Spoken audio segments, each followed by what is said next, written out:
अस्सलामुअलैकुम। Quick book में हम लोगों ने काफ़ी सारी चीज़ें डिस्कस कर ली हैं, बहुत सारी चीज़ें हम लोगों ने मेंटेन करनी है, लेकिन अभी तक हमने कोई ट्रांजैक्शन रिकॉर्ड नहीं की। और आज की इस वीडियो से हम बात करेंगे ट्रांजैक्शंस के हवाले से कि ट्रांजैक्शंस को किस तरह से रिकॉर्ड किया जाता है क्विक बुक्स में। हम स्टार्ट करते हैं परचेज़ करने से, यानी हम गुड्स जो है वो परचेज़ कर रहे हैं, इन्वेंट्री परचेज़ कर रहे हैं ताकि हम अपने गुड्स को जो है वो आगे सेल कर सकें। पहले परचेज़ होगी एंड देन सेल होगी। तो परचेज़ करने के लिए क्या प्रोसीजर है, ज़रा उसको समझिएगा। मैं आपको एस्टीमेट से यानी परचेज़ ऑर्डर से लेकर चलता हूँ कि आपने पहले सप्लायर को आपने पहले परचेज़ ऑर्डर दिया, फिर सप्लायर ने आपको माल डिलीवर किया तो आपने बिल जनरेट किया और फिर आपने उसकी जो है वो पेमेंट की।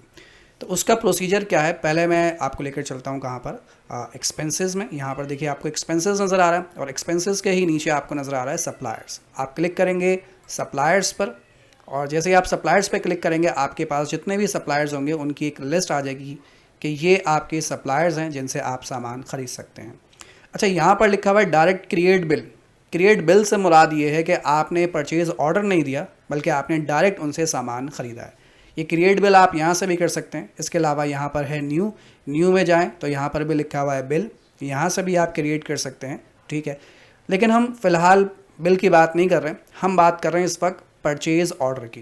तो अगर परचेज़ ऑर्डर क्रिएट करना हो, दो तरीक़ार हैं, मैं आपको दोनों तरीक़ार समझा देता हूँ। एक तो ये कि जिस सप्लायर से आप परचेज़ करना चाहते हैं, तो यहाँ पर उस सप्लायर के, जैसे फॉर एग्जांपल मैं बात करता हूँ अल मंसूर इलेक्ट्रॉनिक्स की, यहाँ पर इसके आगे ड्रॉप डाउन बना हुआ है, ड्रॉप डाउन पे क्लिक कीजिए, यहाँ पर लिखा हुआ है क्रिएट परचेज़ ऑर्डर, ठीक। यहाँ से जाएँ, अब मैं आपको विंडो दिखाता हूँ कि कैसी विंडो ओपन होगी। क्लिक करता हूँ, थोड़ा सा इंतज़ार कीजिएगा और ये विंडो आपके सामने जो है वो ओपन हो जाएगी, ठीक। ऊपर क्या लिखा हुआ है, परचेज़ ऑर्डर। ये परचेज़ ऑर्डर की जो है वो विंडो है। अच्छा, मैं इसे बंद कर देता हूँ और दूसरे तरीके से आपको लेकर चलता हूँ। न्यू पर चलता हूँ और न्यू पर ये सप्लायर का पोर्शन, ठीक है। सप्लायर के पोर्शन में आप देखिएगा यहाँ पर आपको नज़र आ रहा है परचेज़ ऑर्डर। इस पर क्लिक कीजिए आप जैसे ही, तो इस पर क्लिक करने के बाद भी आप डायरेक्ट उसी विंडो पर पहुँचेंगे, यानी परचेज़ ऑर्डर। बस फ़र्क सिर्फ इतना है कि यहाँ पर आपको सप्लायर खुद सेलेक्ट करना पड़ेगा।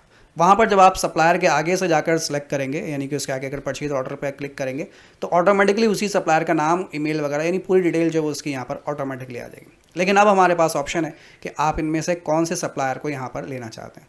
और अगर कोई नया सप्लायर है जो इनमें से नहीं है तो यहाँ पर लिखा हुआ है ऐड न्यू, एक नया सप्लायर आप ऐड कर सकते हैं और बिल्कुल वही विंडो ओपन हो जाएगी जैसे आप पहले करते थे कि एक सप्लायर का नाम लिखें, सेव कीजिए, उसकी जो भी डिटेल होगी वो आप यहाँ पर डालते चले जाएंगे। खैर, ये अब पुराना काम है, आप जानते हैं इसे।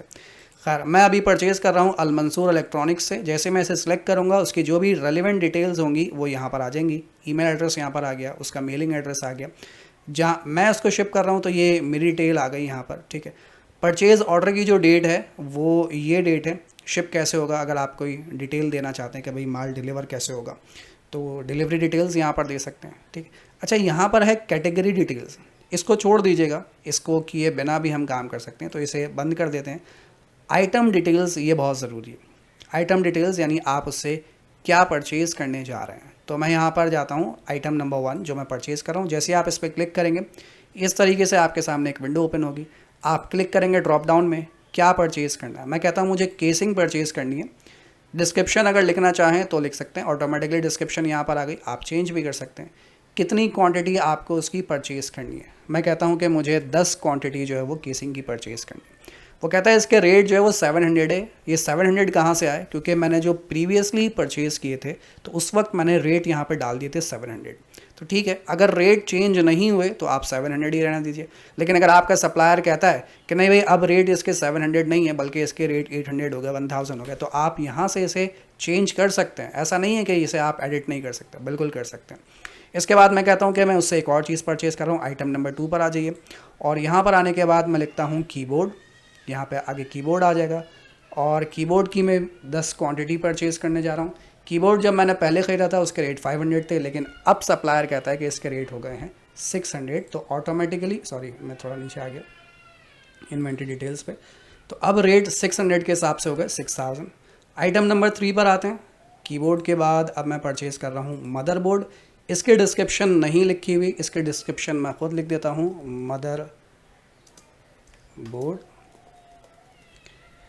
क्वांटिटी मैं इसकी परचेज़ करने जा रहा हूँ, इसकी भी 10 क्वांटिटी, इसकी कोई प्राइस नहीं लिखी हुई, यानी इसे कोई रेट नहीं लिखे हुए। तो सपोज़ कीजिए मैं इसके रेट लिखता हूँ 5000 रुपीज़, ठीक है। तो इसका अमाउंट बन गया टोटल 50,000। अगेन नेक्स्ट आइटम पर आता हूँ। मदरबोर्ड के बाद मैं यहाँ पर परचेज़ करने जा रहा हूँ माउस। माउस की डिस्क्रिप्शन अगर होगी तो आ जाएगी, नहीं होगी तो आ गई। ये भी मैं 10 क्वांटिटी परचेज़ करने जा रहा हूँ, इसका रेट भी 600 है, ठीक है। कंटिन्यू करता हूँ। इसके बाद मैं परचेज़ करने जा रहा हूँ माउस के बाद है प्रोसेसर। प्रोसेसर कोर i3 यहाँ पर लिखा हुआ आ जाएगा डिस्क्रिप्शन में, बिल्कुल ठीक है। 10 क्वांटिटी परचेज़ करने जा रहा हूँ और इस वक्त प्रोसेसर जो है वो तकरीबन 6000 रुपये का सपोज़ करता हूँ, मैं ऐसे एग्जाम्पल ले रहा हूँ, ठीक है। इसके बाद अगर कोई और आइटम मुझे परचेज़ करना है तो मैं यहाँ से परचेज़ करता हूँ, लेकिन फ़िलहाल मुझे और कोई आइटम परचेज़ नहीं करना। तो बस ये जो है वो मेरा टोटल अमाउंट बन गया। तो ये मेरा जो है वो परचेज़ ऑर्डर है। बेसिकली ये मैंने अभी परचेज़ नहीं किया, अभी मैंने अपने सप्लायर को सिर्फ ऑर्डर दिया है कि मैं ये परचेज़ करना चाहता हूँ इस रेट के मुताबिक। तो इस हिसाब से जो टोटल बिल बनता है वो कितना बनता है, 1,29,000 रुपीज़, ठीक है। यहाँ पे आप कोई मैसेज देना चाहते हैं तो मैसेज दे दीजिए, मेमो देना चाहते हैं मेमो, कोई अटैचमेंट, कोई PDF फाइल, कोई इमेजेस वगैरह अगर आप यहाँ पर अटैच करना चाहते हैं अपनी मर्ज़ी के मुताबिक तो आप इसे क्या कर सकते हैं, अटैच कर सकते हैं, ठीक है। इसके बाद यहाँ से मैं इसे कर देता हूँ save and close. Save and close पे आप जो है वो क्लिक कर दीजिए, थोड़ा सा इंतज़ार कीजिएगा फिर से। तो वो कहता है आपका परचेज़ ऑर्डर नंबर 1002 सेव, आपका परचेज़ ऑर्डर जो है वो सेव हो गया। यहाँ पर देखिए आपको परचेज़ ऑर्डर एक नज़र आ रहा है 1,29,000 रुपीज़ का, यानी इस वक्त हमारा एक परचेज़ ऑर्डर है, बाकी आगे की सबके आगे जो है वो 000 लिखा हुआ है, ठीक है। अच्छा, ये बात मैं आपको वाज़े कर दूँ कि परचेज़ ऑर्डर आपकी किसी भी ट्रांजेक्शन्स पे, किसी अकाउंटिंग रिकॉर्ड्स पे कोई इफ़ेक्ट नहीं डालती है। मैं आपको दिखाता हूँ, रिपोर्ट्स में चलते हैं। यहाँ पर देखिए रिपोर्ट्स का टैब है। रिपोर्ट्स में जाने के बाद थोड़ा सा फिर इंतज़ार करते हैं और यहाँ पर मैं चेक करता हूँ ट्रायल बैलेंस को, ठीक है। ट्रायल बैलेंस कहाँ गया, इसमें ढूंढते हैं थोड़ा सा। Trial balance, trial balance, trial balance, trial balance कहीं नज़र आ रहा है आपको? ये तो सेल्स टैक्स की इंफॉर्मेशन है, यहाँ होना चाहिए ट्रायल बैलेंस। ये रहा, ट्रायल बैलेंस पे क्लिक किया मैंने। तो ट्रायल बैलेंस पे जैसे मैं क्लिक करता हूँ, थोड़ा सा इंतज़ार करते हैं फिर से। तो ये देखिए मेरे ट्रायल बैलेंस का जो बैलेंस है वो कितना है, 0। कोई बैलेंस यहाँ पर शो नहीं हो रहा। क्यों सर, हमने तो परचेज़ किया। हमने परचेज़ नहीं किया, अभी हमने सिर्फ परचेज़ का ऑर्डर दिया है, ना हमारे पास माल आया है, ना हमने पेमेंट की है, ना सप्लायर ने कंफर्मेशन की है कि हाँ भाई ये माल आपको डिलीवर होगा या नहीं होगा। ऐसी कोई इन्फॉर्मेशन अभी तक मौजूद नहीं है। तो इसीलिए परचेज़ ऑर्डर आपकी किसी भी अकाउंटिंग रिकॉर्ड्स पे कोई इफ़ेक्ट नहीं करेगी। तो बस ये एक ऑर्डर है जो कि आपने अपने सप्लायर को दिया कि हम ये माल ख़रीदना चाहते हैं। तो ये था पहला स्टेप परचेज़ करने का। मुमकिन है कि आप परचेज़ ऑर्डर के थ्रू परचेज़ करते हो, ये कभी कभी ऐसा होता है कि आप डायरेक्ट जाकर जो है वो सामान परचेज़ कर सकते हैं, परचेज़ ऑर्डर की ज़रूरत नहीं पड़ती। तो हमने स्टेप बाय स्टेप चीज़ों को लेकर चला। उम्मीद है कि आपको ये बात जो है वो समझ में आ गई होगी। इंशाल्लाह इसको हम कंटिन्यू करेंगे अगली वीडियो में कुछ नई चीज़ के साथ, मतलब बिल के साथ। तो तब तक के लिए इंतज़ार कीजिएगा और अपना और अपनी फैमिली का बहुत ख्याल रखिएगा। हो सके तो मुझे भी दुआओं में याद रखिएगा। टेक केयर, अल्लाह हाफ़िज़।